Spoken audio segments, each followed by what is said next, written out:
వీక్షకులందరికీ నమస్కారం. అందరికీ నూతన ఆంగ్ల సంవత్సర శుభాకాంక్షలు. చాలామందికి క్యూరియాసిటీ ఉంటుంది, వచ్చే సంవత్సరం గ్రహగతుల్లో ఏమైనా మార్పులు ఉన్నాయా?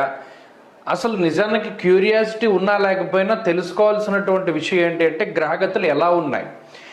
ఈ దీర్ఘ సంచార గ్రహాలను బట్టి చూసేటువంటి ఈ సంవత్సర ఫలితాల్లో ఈ 2025 సంవత్సరం జనవరి 1వ తారీఖు నుండి డిసెంబర్ 31 వరకు ఏ గ్రహాల తాలూకు అనుకూలత, ఏ గ్రహాల తాలూకు ప్రతికూలత మన మీద ఉంది అని తెలుసుకోవడం ద్వారా ఒక నిర్దిష్టమైనటువంటి ఒక ఆలోచన వస్తుంది. పలానా గ్రహం మనకు అనుకూలంగా ఉంది, పలానాది ప్రతికూలంగా ఉంది అని ఒక ఇయర్ని ప్లాన్ చేసుకోవచ్చు. ఉదాహరణకి గురువు అనుకూలంగా ఉన్నట్టయితే ఆ సంవత్సరంలో నూతన వస్తువులు, వాహనాదులు, ఉద్యోగంలో ఎదుగుదల, లేదా ఏదైనా ఇల్లు కట్టుకోవడము, సంతానం కలగడం, వివాహాది శుభకార్యక్రమాలు జరగడం, ఇటువంటి వాటి మీద ఎక్కువ ప్రభావాన్ని చూపిస్తారు. శనేశ్వరుడు అనుకూలంగా ఉంటే ఆర్థిక స్థితిగతులు మెరుగుపడుతూ ఉండడం, రాజకీయ లబ్ధి ఉండడం, జనాకర్షణ కలగడం, వ్యాపారాభివృద్ధి కలగడం, విదేశీయానం కలగడం, ఇటువంటివన్నీ కూడా జరుగుతాయి. రాహుకేతువుల అనుకూలత వల్ల కూడా చాలా రకాలైనటువంటి సమస్యలు, అటు మాతృ వర్గం నుండి ఏదైనా ఆస్తిపాస్తులు రావాల్సి వచ్చినా, పితృ భ్రాతృ శాపాదులు ఉన్నా, లేదా మరి ఏ ఇతరత్ర వంశపారంపర్య ఆస్తుల నుండి ఏదైనా తగాదాలు ఉన్నా అటువంటి వాటి నుండి బయటపడడానికి, శత్రు రోగ రుణ బాధల నుండి బయటపడడానికి, అనారోగ్య సమస్యల నుండి బయటపడడానికి కూడా ఈ గ్రహ సంపత్తి చాలా ముఖ్యంగా ఉపయోగపడుతుంది. కాబట్టి ఈ 3 కీలకమైన గ్రహాలు ఏ విధంగా యోగిస్తున్నాయి, ఈ సంవత్సరం ఒక విశేషమైనటువంటిది ఏంటి అంటే దాదాపుగా 3 దీర్ఘ సంచార గ్రహాలు కూడా మారుతూ ఉన్నాయి. ఎప్పుడు ప్రతి సంవత్సరం ఏమవుతుంది అంటే గురువు కానీ రాహువు కానీ, ప్రతి సంవత్సరం గురుడు మారతారు, గురుడితో పాటు అప్పుడప్పుడు శని మారతారు, లేదా గురుడితో పాటు అప్పుడప్పుడు రాహువు మారతారు. ఈ సంవత్సరం ఏమవుతుంది అంటే 3 గ్రహాలు కూడా మారుతూ ఉన్నాయి. అంటే గురువు మే నెల 15వ తారీఖు దగ్గర నుండి మిథున రాశిలోకి ఆయన సంచారం చేస్తారు. శనేశ్వరుడు ఈ సంవత్సరం మార్చి 30వ తారీఖున కుంభరాశిని వదిలిపెట్టి మీనరాశికి వెళ్తారు. అలాగే రాహువు మే 21వ తారీఖున మీనరాశిని వదిలిపెట్టి కుంభంలోకి వెళతారు. రాహుకేతువులు వక్రంలో ప్రయాణం చేస్తారు కాబట్టి వెనక్కి వెళతారు. సో ఒకే నెలలో 2 పెద్ద గ్రహాల మార్పు. అదేంటి? మే నెలలో గురు రాహువుల యొక్క మార్పు. దానికి మునుపే ఈ మార్చి 30వ తారీఖున శని మార్పు. కాబట్టి ఇది చాలా కీలకమైనటువంటి సంవత్సరం. చాలా గ్రహగతుల్లో మార్పులు, 3 గ్రహాల్లోనూ దీర్ఘ సంచార గ్రహాలు అంటే రాహుకేతువులు అంటే 2 కింద లెక్కేసుకుంటే 4 గ్రహాలు.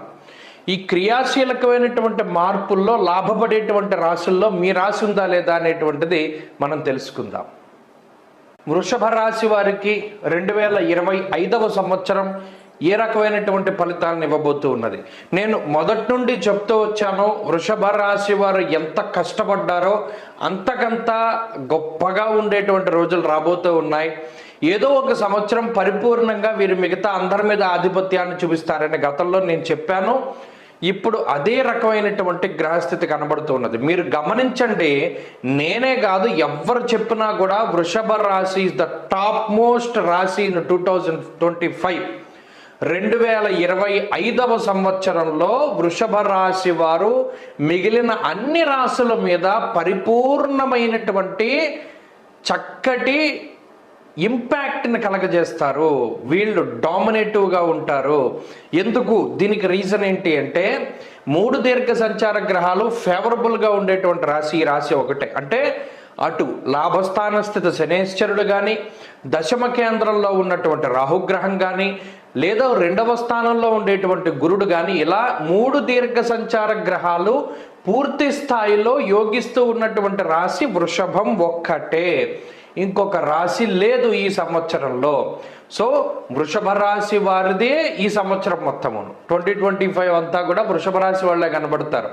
ఉద్యోగంలో సక్సెస్ వచ్చినా, వ్యాపారంలో పేర్లు వినబడినా, లేదో ఇంత లక్షల రూపాయలు సంపాదించుకున్నారన్నా, లేదా ఏదన్నా ముఖ్యమైనటువంటి పదవులు వచ్చాయి అన్నా, లేదో ఇండియాకి గోల్డ్ మెడల్స్ పట్టుకొచ్చారు అన్నా, లేదా ఇంకో పెట్టుబడిలో డబ్బులు వచ్చాయన్నా, ఇంకా ఏ పేర్లు చూసినా వాళ్ళందరూ కూడా కృత్తిక నక్షత్రము, రోహిణి నక్షత్రము, మృగశిర నక్షత్రము వాళ్ళే కనబడతారు. ఇది 100% జరుగుతుంది. కావాలంటే మీరు చూసుకోండి. ఎందుకంటే మన సౌఖ్యం యశోవృద్ధిం సౌభాగ్యం చ ధనాగమ, ధనాగమనాన్ని సూచిస్తూ ఉన్నాడు. గురుగ్రహం 2వ స్థానంలో మే 15వ తారీఖు దాటిన తర్వాత నుండి పూర్తి గురుబలంతో సౌభాగ్యంచ ధనాగమ అంటే ఎవరికైనా వివాహాది శుభ కార్యక్రమాలు జరగాలి అన్నా, సంతానం కలగాలి అన్నా, వంశవృద్ధి కలగాలి అన్నా, లేదా వస్తువులు, వాహనాలు, ఇళ్ళు ఇటువంటి వాటిని కొనుగోలు చేయాలి అన్నా, ఇటువంటి వాటిన్నిటికీ గురుడు కారకత్వాన్ని వహిస్తూ ఆయన శుభ ఫలితాన్ని ఇస్తారు. అలాగే లాభస్థానస్థిత శనేశ్వరుడు సౌభాగ్య భాగ్యమారోగ్య, అటు లాభస్థానస్థిత శనేశ్వరుడు, లాభస్థానం అంటే పేరులోనే ఉంది. అటు ఆర్థిక లాభము, సంతాన లాభము, సౌభాగ్య లాభము, వ్యాపార లాభము, వస్తు లాభము, వస్త్ర లాభము, ఆరోగ్య లాభము, అలాగే రుణ బాధల నుండి బయటపడేటువంటి విషయాలు. ఇలా 1 కాదు 2 కాదు, శనేశ్వరుడు లాభస్థానమందు ఉండగా ఒక గొప్ప శక్తివంతమైనటువంటి గ్రహం శనేశ్వరుడు లాభస్థానంలో ఉండగా వీరిని కొట్టేటువంటి వాళ్ళు ఇంకొకళ్ళు ఉండరు. అంత బలంగా చెప్పచ్చు. దశమంలో రాహు ఉండడం, దశమ స్థానస్థిత రాహు, అందులోనూ ఉపచయయుక్తమైనటువంటి రాహుగ్రహం కేంద్ర స్థానంలో ఉండడం వల్ల వృషభ రాశి వారికి అది ఎనలేనటువంటి యోగాన్ని కలగజేస్తుంది. ఇలా 1 కాదు 2 కాదు, అన్ని దీర్ఘ సంచార గ్రహాలు ఈ రాశికి ఫేవర్గా ఉండడం వల్ల మొట్టమొదటిది వెల్త్ అంటే ఈ ఆర్థిక సంబంధమైనటువంటి విషయాల్లో ఈ రాశి వారు ఈ సంవత్సరం చాలా ఎక్కువగా వారు ఆర్థికంగా స్థిరపడడానికి అవకాశం ఉంటుంది. వృషభ రాశి వారికి ఎవరికి ఉద్యోగం లేదంటే ఉద్యోగంలో చాలా సమస్యలు ఉన్నాయి. ఒక స్థిరమైన ఉద్యోగం దొరకట్లేదు, ఈ సంవత్సరం దొరుకుతుంది. ఉద్యోగంలో స్థిరత్వం ఏర్పడుతుంది. ఎవరైనా కాంట్రాక్ట్ ఉద్యోగాలు చేసుకుంటే గవర్నమెంట్లో పర్మనెంట్ అవుతాయి. ఉద్యోగ పరంగా కానీ వ్యాపార పరంగా కానీ క్రియాశీలకమైనటువంటి శక్తిగా ఎదిగి ఒక పదవీ యోగాన్ని వాళ్ళు సంపాదించుకునేటువంటి పరిస్థితులు ఉన్నాయి. ప్రభుత్వ పరంగా పదవులు రావడం, లేదా ఉన్నతమైనటువంటి శాఖల్లో పనిచేసేటువంటి వారికి అత్యున్నతమైనటువంటి పురస్కారాలు లభించడం, అలాగే ఇంటా బయట అంటే కుటుంబ సభ్యుల దగ్గర బయట వాళ్ళ దగ్గర ఎనలేనటువంటి పేరు ప్రఖ్యాతలు ఇవన్నీ కూడా ఈ రాశి వారికి వస్తాయి. 2వ స్థానంలో గురుడు ఉన్నారు. అది మణిర్ముక్త ఫలం స్వర్ణం రత్నధాతుకదంబకం యానికానిచ సర్వాణి ధనస్థానాద్వినిర్ణయ. మణులు, మాణిక్యాలు, రత్నాలు, వైఢూర్యాలు ఈ స్థానానికి సంబంధించినటువంటి వాటిలో గురుడు సంచారం చేస్తూ ఉన్నారు. ముఖస్థానము, నేత్రస్థానము, కుటుంబ స్థానము, వాక్స్థానమందు గురుడు సంచారం చేస్తూ ఉన్నారు. ఆయా కారకుడు గురుడు. యజన కీర్తి గృహకాంచన పుత్రవస్త్ర అశ్వాదికారకో గురుహు.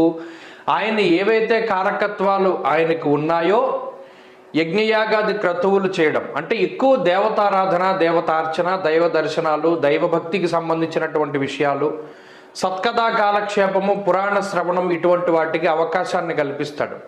అలాగే సమాజంలో పేరు ప్రతిష్టలు పెరుగుతాయి. గృహం, ఇల్లు కొనుక్కోగలుగుతారు, ఇల్లు కట్టుకోగలుగుతారు, భూములు కొనుక్కోగలుగుతారు, బంగారం కొనుక్కోగలుగుతారు. గతంలో తాకట్టు పెట్టేశాం, గతంలో అమ్మేసుకున్నాం, ఆ బంగారం అంతా తిరిగి కొనుక్కోగలుగుతారు. సంతానం కలుగుతుంది, వస్త్రాలు కొనుక్కుంటారు, నూతనమైనటువంటి ఆభరణాలు, వస్తువులు, వస్త్రాలు, గృహోపకరణాలు, ఇళ్ళు ఎన్ని మనం చెప్పుకున్నా తక్కువే. అంత భోగం పడుతుందా అండి? నిజంగా పడుతుంది. గమనించండి, ఈ గోచారం అనేటువంటిది ఖచ్చితమైన ఫలితాన్ని ఇస్తుంది. ఈ రాశి వారికి మే దగ్గర నుండి రాజయోగం పడుతుంది. మీరు ఖచ్చితమైనటువంటి విషయాలను పరిగణలోకి తీసుకుని చూడగలుగుతారు. కాబట్టి ఈ సంవత్సరం అంతా వృషభ రాశి వారిదే.